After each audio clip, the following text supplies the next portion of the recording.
다 함께 성경 봉독하겠습니다. 요한일서 4장 8절 16절 말씀입니다.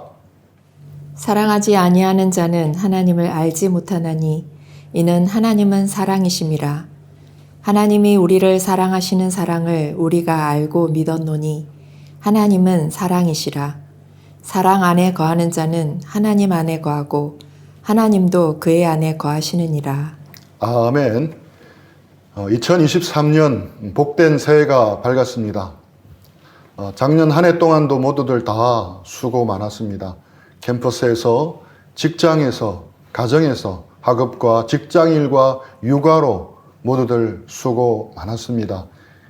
2023년 새해에는 함께 하시고 역사하시는 하나님의 은혜가 형제자매들 모두에게 더욱 넘치기를 응원하고 축복합니다.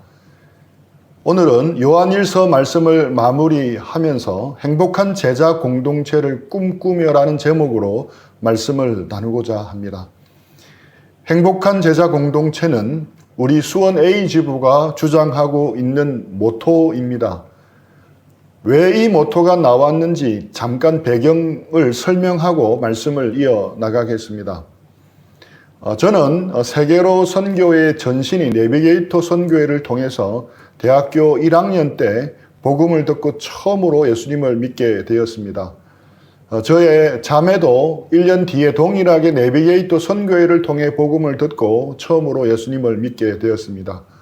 둘 다 불신 가정에서 처음 믿게 된 케이스입니다. 그리고 저는 1990년도에 대학을 졸업했는데 그때부터 캠퍼스 사역에 들여졌습니다. 당시는 캠퍼스 선교의 마지막 황금기였습니다. 주로 부산대학 팀에서 훈련을 받으며 사역을 배웠습니다. 그중 4년간은 김해인제대학에 가서 개척하는 훈련도 받으면서 캠퍼스 현장에서 전도하며 사람들을 양육하는 일을 했습니다. 1998년에 함께 부산대 캠퍼스에서 팀 간사를 맡아서 일하고 있었던 지금의 착하고 예쁜 아내를 만나서 결혼을 했습니다. 그땐 지금과 상황이 많이 달라서 저도 보수가 전혀 없는 캠퍼스 간사였고 아내도 캠퍼스 간사로 마찬가지였습니다. 지금 생각하면 정말 하나님의 은혜로 아이 둘을 낳고 키우며 살았던 것 같습니다. 대영이 출산을 앞두고는 병원비가 없어서 고민하면서 기도해야 할 정도였습니다. 그리고 온 나라가 뜨거운 함성으로 가득 찼었던 2002년도에 한일 월드컵이 열리던 그해 저희는 정식으로 개척 간사로 파송을 받고 울산대학으로 개척 사역을 하러 갔습니다. 영희가 지금은 대학교 2학년인데 그땐 아직 돌이 채 지나지 않았을 때입니다. 아마 지금 해율이 정도 되었을 때입니다. 이때도 정말 아무런 후원도 없이 보수도 없이 갔었습니다. 심지어는 이사 비용도 없어서 빌려서 이사할 정도였습니다. 맨 땅에 헤딩하는 상황이어서 힘들었지만 하나님의 은혜로 저희 부부는 과외 공부방을 하면서 사역을 해 나갔습니다. 그래도 하나님의 은혜로 모임 장소까지 얻어서 울산대를 중심으로 나름 꽤 재미있게 사역을 했습니다.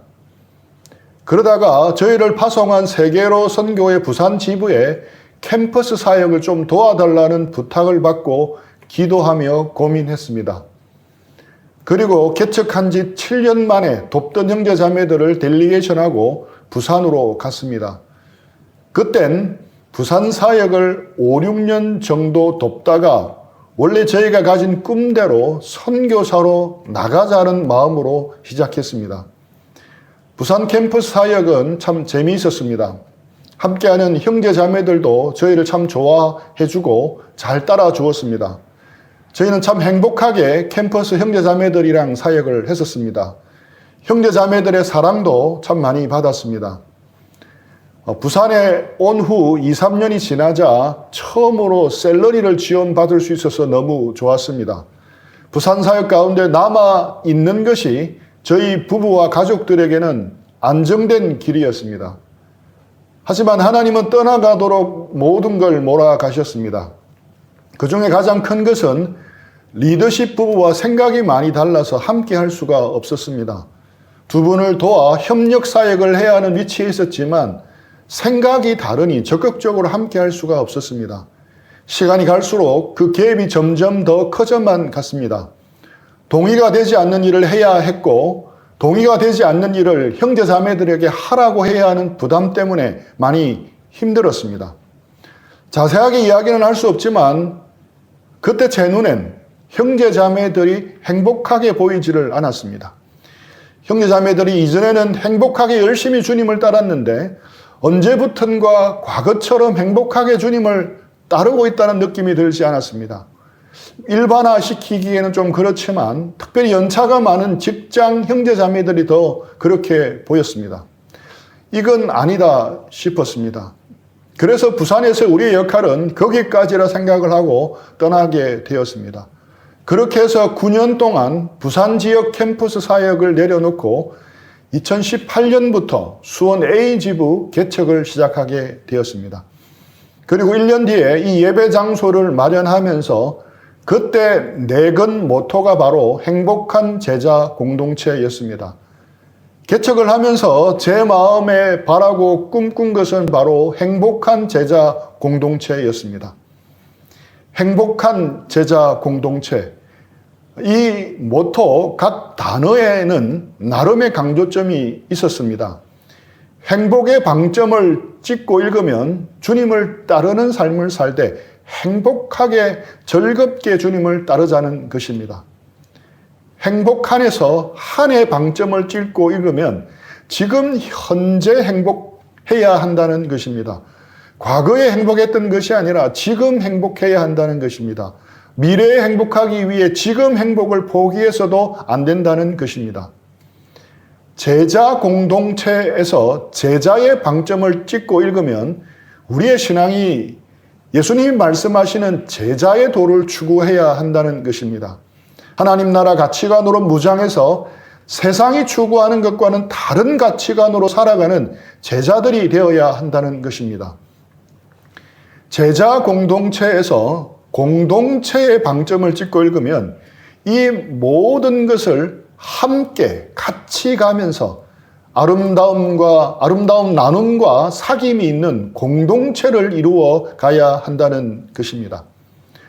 정리하자면 주님이 원하시는 제자의 삶을 살아가면서 현재 행복하게 함께 공동체를 이루는 것이었습니다. 그런데 그것이 말처럼 쉽지 않았습니다.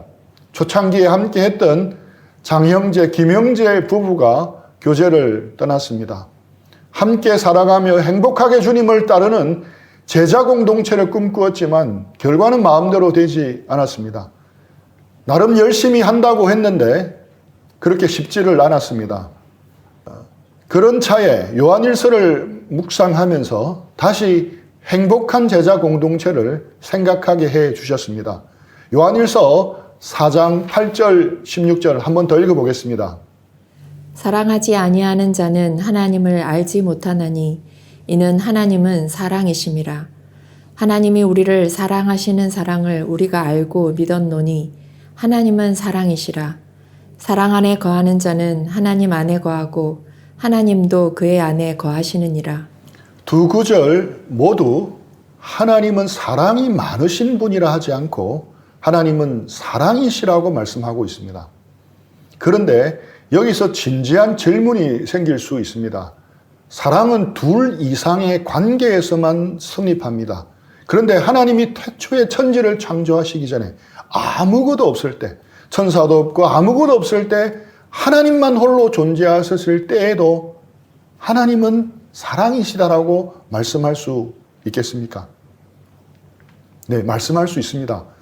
하나님은 영원 전부터 영원까지 영원히 사랑이십니다. 그러면 천지 창조 전에는 누구를 사랑했겠습니까? 창세전의 일을 지금 우리가 어떻게 알겠습니까? 하지만 예수님께서는 말씀합니다. 요한복음 17장 24절입니다. 아버지여 내게 주신 자도 나 있는 곳에 나와 함께 있어. 아버지께서 창세전부터 나를 사랑하심으로 내게 주신 나의 영광을 그들로 보게 하시기를 원하옵나이다. 아버지께서 창세 전부터 나를 사랑하심으로라고 말씀합니다. 창세전 하나님만 홀로 존재하실 때 하나님은 누구를 사랑하셨습니까? 하나님은 아들 하나님을 사랑하셨습니다. 성부 하나님이 성자 하나님을 사랑하셨습니다. 또 아들은 아버지를 사랑하셨습니다. 성자 하나님이 성부 하나님을 사랑하셨습니다. 성령님은 아버지와 아들을 사랑하셨습니다. 성령 하나님이 성부와 성자 하나님을 사랑하신 것입니다. 삼위일체에 관한 책을 읽으면 위격이란 말이 많이 나옵니다. 위격이란 말은 쉽게 말하면 인격이라는 말과 바꿀 수 있습니다. 그런데 하나님은 사람이 아니시기 때문에 인격과는 구분해서 위격이라고 부르게 되는 것입니다. 만일 하나님이 단독 위격이라고 해 봅시다. 즉 삼위, 세 위격이 아니고 그냥 한 위격이라고 해 봅시다. 그러면 하나님은 사랑이시다라고 말할 수 있겠습니까? 하나님을 본질적으로 사랑이라고 할 수 있겠습니까? 할 수 없습니다. 왜냐하면 사랑할 대상이 존재하지 않습니다. 따라서 이슬람교 신자들이 믿는 신이나 유대교 신자들이 믿는 신은 본질적으로 사랑일 수가 없습니다. 그러나 우리가 믿는 삼위의 하나님은 다르십니다. 우리가 믿는 삼위의 하나님은 창세 전부터 사랑하셨을 뿐만 아니라 본질적으로 사랑이십니다. 왜냐하면 사랑할 대상인 성자와 성령이 계시기 때문입니다. 18세기에 뛰어난 신학자인 조나단 에드워즈는 말합니다. 요한일서의 하나님은 사랑이시다는 말씀은 하나님 안에 한 분 이상의 위격이 존재함을 증명해 줍니다. 이 말씀은 하나님에게서 사랑은 본질적이고 필연적인 것이며 하나님의 본성이 사랑에 있음을 말해주고 있기 때문입니다. 그리고 이는 영원하고도 필연적으로 사랑의 대상이 존재함을 말해줍니다. 마틴 로이드 존스 목사님은 이 사실을 더 쉽게 이야기를 해줍니다. 영원하신 하나님이 사랑이시라면 그분은 창조 전부터 시간이 존재하기 전부터 계속해서 사랑을 해 오셨습니다. 하지만 누구를 사랑했을까요? 이 사실은 거의 필연적으로 삼위일체를 주장하고 있지 않습니까? 실제로 삼위일체 안에 세 복된 위격이 영원 무궁토록 서로를 완벽하게 사랑함으로 하나이신 것을 말해줍니다. 결론적으로 말하면 삼위일체 하나님이신 것은 하나님이 사랑이시다는 것과 아주 밀접한 관계가 있는 것입니다. 사실 우리가 가진 지혜와 이해력으로 삼위일체의 심오한 모든 것을 다 알 수는 없습니다. 마치 태평양 바닷물을 내가 가진 텀블러에 다 담을 수 없는 것과 마찬가지입니다. 우리는 단지 성경이 우리에게 계시해 준 만큼만 믿고 받아들일 뿐입니다. 이 세 위격의 사랑이 얼마나 깊고 심오한 사랑인지도 알 수 없습니다. 하지만 분명한 것은 우리의 상상이나 이해를 훨씬 넘어서 하나님은 삼위일체 하나님이십니다. 그러면 성부, 성자, 성령 하나님이 삼위인 것은 알겠습니다. 그런데 왜 삼위일체입니까? 삼위가 즉 세 위격이 왜 일체 하나라는 것입니까?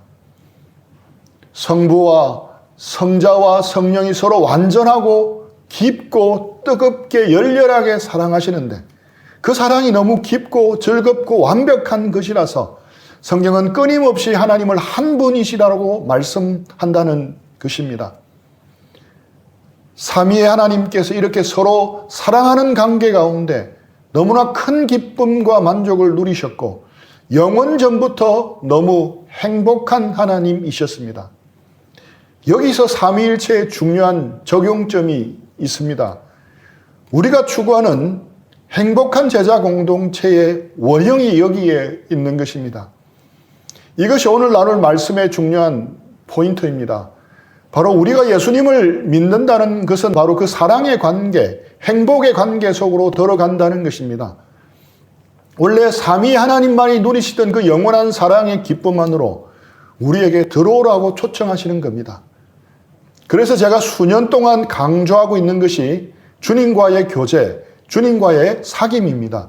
하나님은 예수님을 믿은 사람을 사랑하십니다. 얼마나 사랑하십니까? 성부 하나님께서 성자 예수님을 사랑하는 것만큼 사랑하십니다. 성부 하나님께서 예수님을 사랑하시는 사랑을 예수님 안에 있는 우리도 받고 누리게 된 것입니다. 그래서 오직 예수님만 성부 하나님을 아버지라고 부를 수 있었는데 우리도 하나님을 아버지라 부를 수 있게 된 것입니다. 우리가 그 관계 속에 들어갔기 때문에 우리 역시 성부 하나님을 아버지라 부르게 된 것입니다. 놀라운 삼위 하나님의 사랑의 관계 속으로 우리를 부르신 겁니다. 성자 성령께서 하나님을 아버지라 부르시고 그 사랑 안에 거하듯이 우리도 예수 그리스도를 믿음으로 그 놀라운 관계 속으로 들어가게 된 것입니다. 이것이 우리가 믿은 큰 기쁨의 좋은 소식, 복음인 것입니다.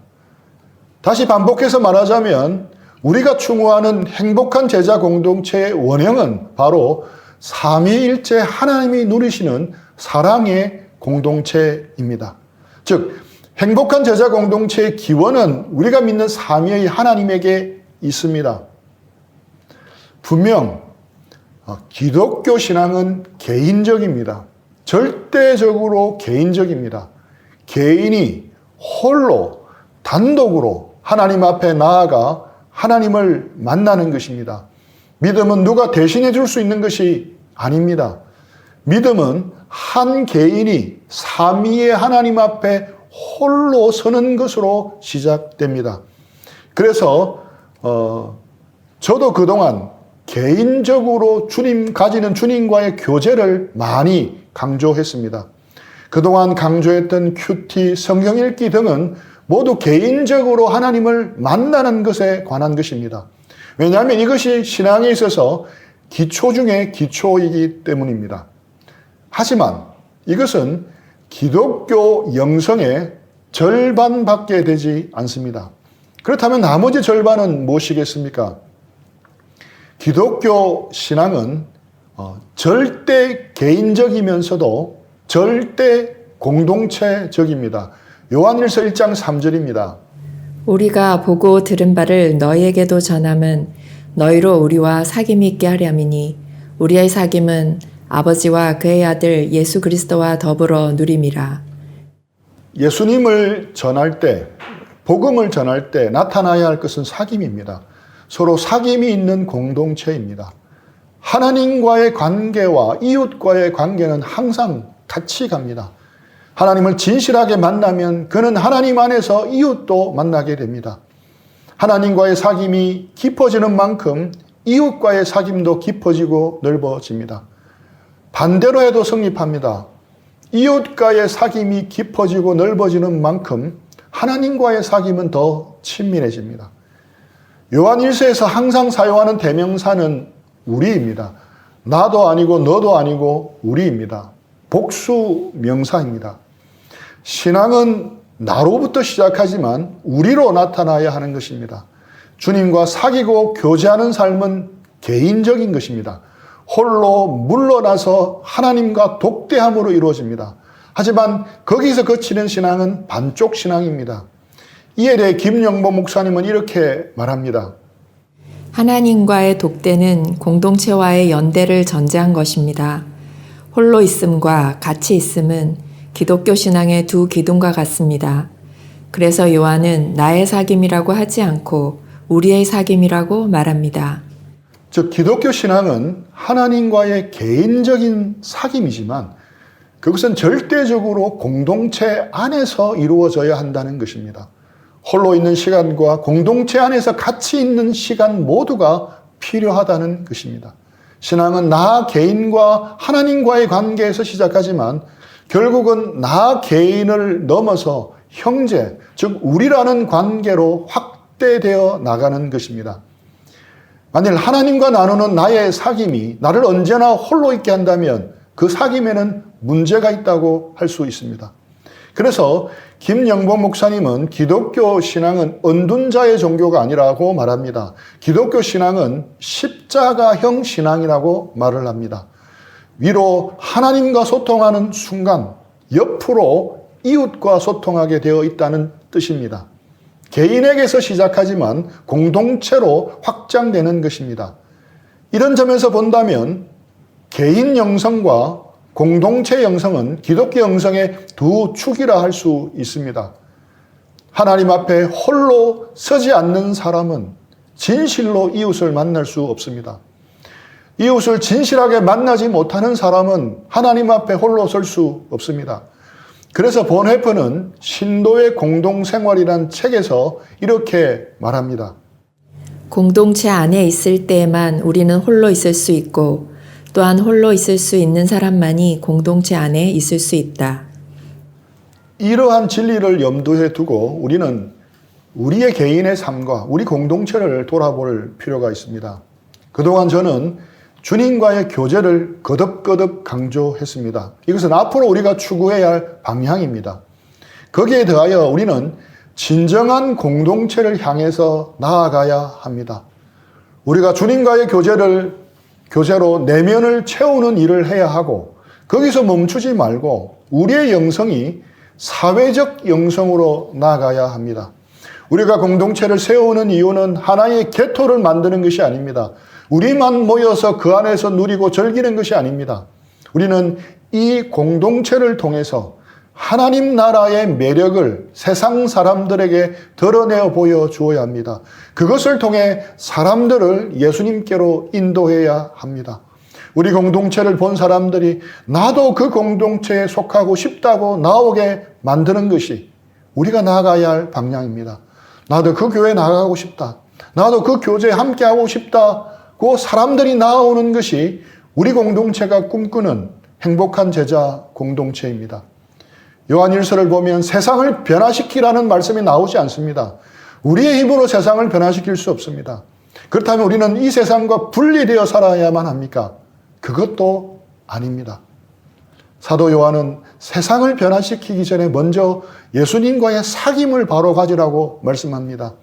우리가 먼저 삼위일체 하나님과의 행복한 사랑의 공동체 안에 들어가라고 말씀합니다. 그리고 그런 사귐을 누리는 공동체를 만들으라고 말씀합니다. 하나님은 그런 우리와 우리 공동체를 통해 세상을 변화시키는 것입니다. 세상을 변화시키는 출발은 거창한 곳에 있지 않습니다. 우리가 매일매일 하나님과 친밀한 교제를 누리는 것에 있습니다. 이를 통해 우리는 주님을 닮아가고 변화되고 성숙해 가는 것입니다.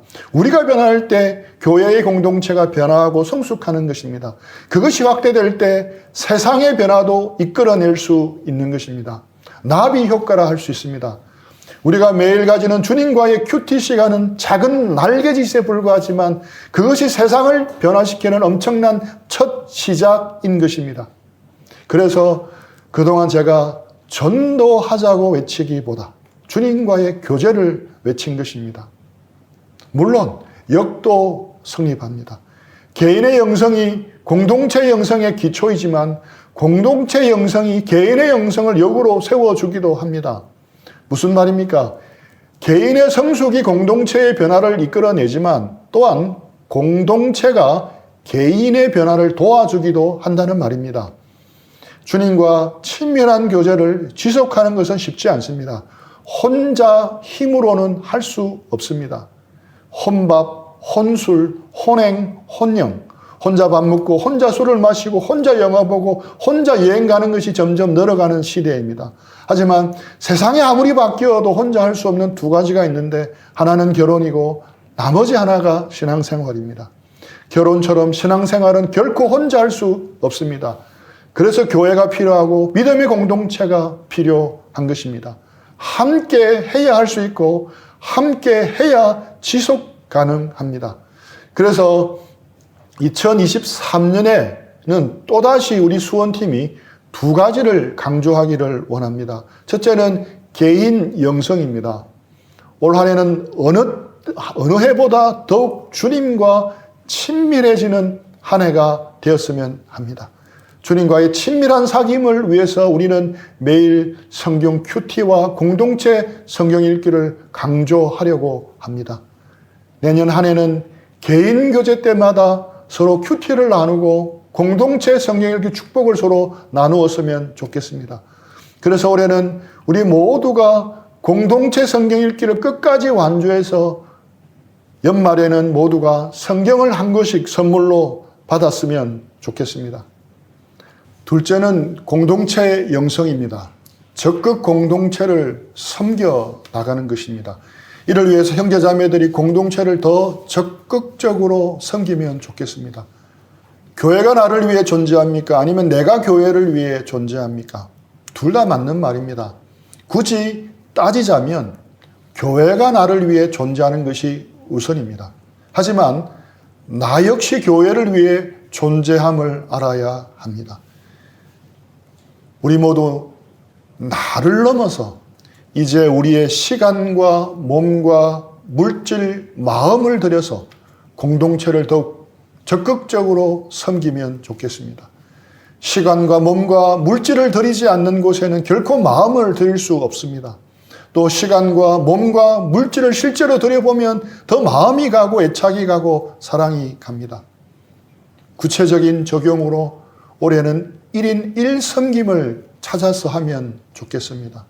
필요하면 저희 부부에게 물어보시면 공동체를 위해 할 수 있는 일들을 드리도록 하겠습니다. 그리고 더 서로가 서로를 위해 관심을 가지고 교제하는 일들을 했으면 합니다. 이를 위해서 올해는 수련회나 MT 등도 적극 추진해 볼 생각입니다. 서로 마니또를 하자는 의견도 나왔는데 적극 해보면 좋을 듯합니다.